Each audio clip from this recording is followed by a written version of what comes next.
that ninja trader profit and loss. A buy trade, boom, profit. Another buy trade, profit, right? Another buy trade, boom, profit. But this was an interesting one because this was a story we were talking about here.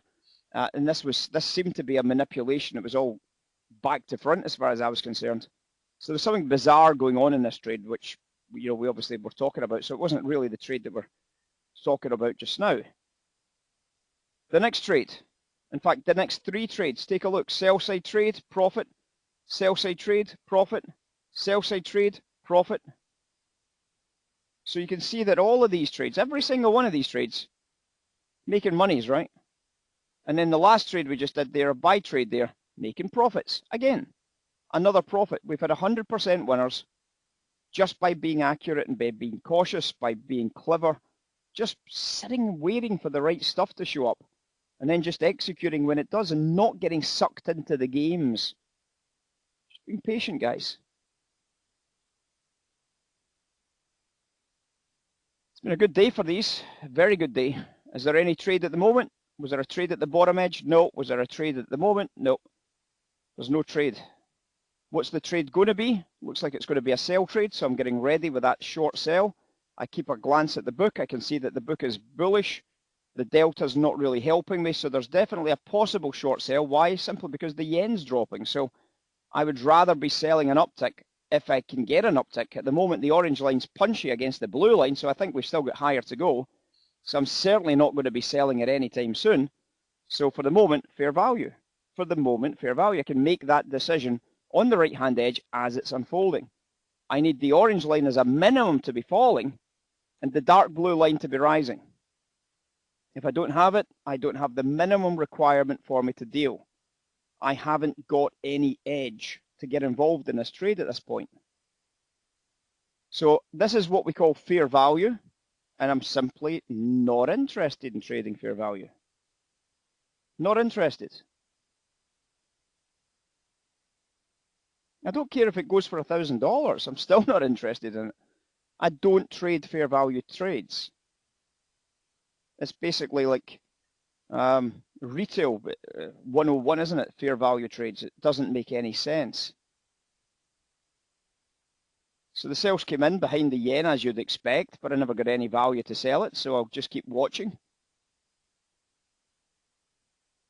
Still just keep watching. It doesn't mean you've got to sell top edges, by the way. If that blue line goes up and the price is still holding, I'd be happy to sell this just now with the yen falling just now, so that would be a bonus. Little Brucey. So the S&P, let's grab a look at my dealer level up here. Well, we've known about this level at 404 for some time, haven't we? Because we've kind of been looking at this 404 as a key dealer level for the last 3 days.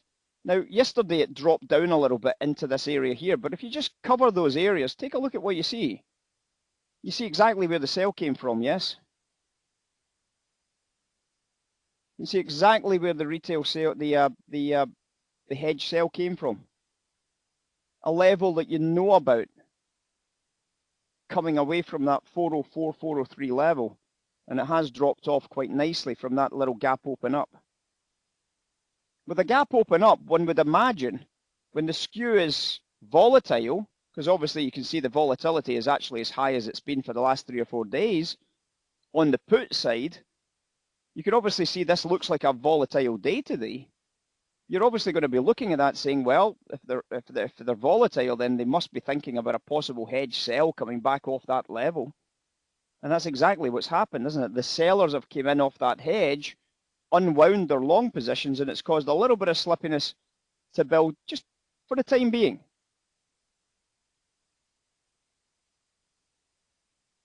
Pretty good stuff, methinks. Pretty good stuff.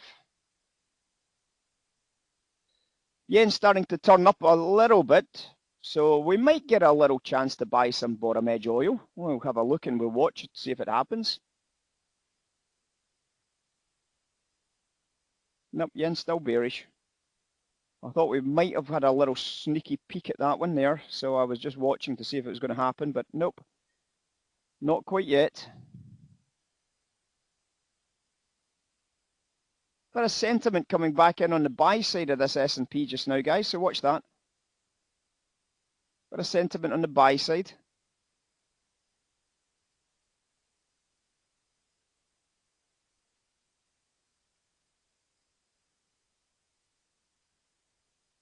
Bearing in mind we've got that slippiness. Green line starting to come up, so I'm going to back on this trade again. I'm back watching this oil again.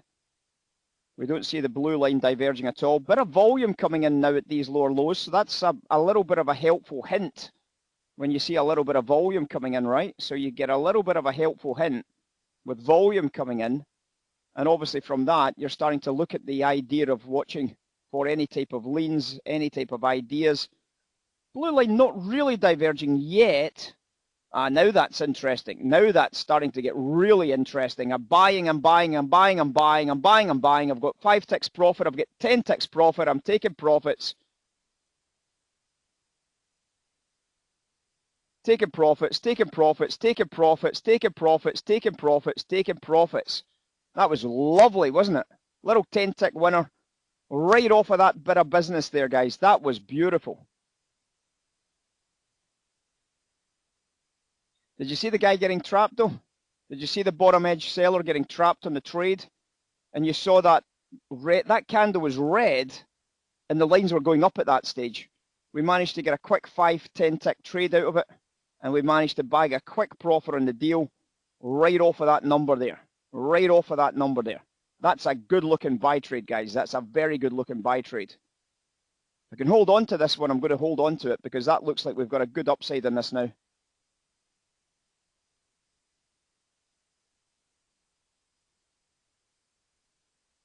Just taking a little bit more profit on that trade, guys. So that's worked out really, really, really, really, really well. You see that? Now, obviously what happened is the yen came back. That's why I had to get a little bit busy with the management of this position. The yen dropped back out of the trade after that red candle took place, right? So when we got that red candle, the yen was actually positive for us on the buy. And we started to see on the very next open, it was only at the close that the yen started to pour back out of that trade, which is why I took a little bit more of an aggressive stance on this, and I banked a little bit more quickly than I had imagined I would have to. But there's enormous upside potential in this. This is almost an arbitrage, right? I mean, if you look at where that close is there, that price should, the oil price is running at a discount of about, I think about 7 tick discount at the moment. So with a 7 tick discount on oil, I want to get size on that, right? I want to get size on that 7 tick discount. And we managed to get some size on it, and that's why I was booking some profits sort of quite aggressively on that because of the yen behind us. But I still thought this looked like a really good buy trade because there was a lot of sellers getting trapped into that bottom edge. There's 25 sellers came in, paid 44 for the sell. 44, it's just traded 61. A brilliant little trade, isn't it?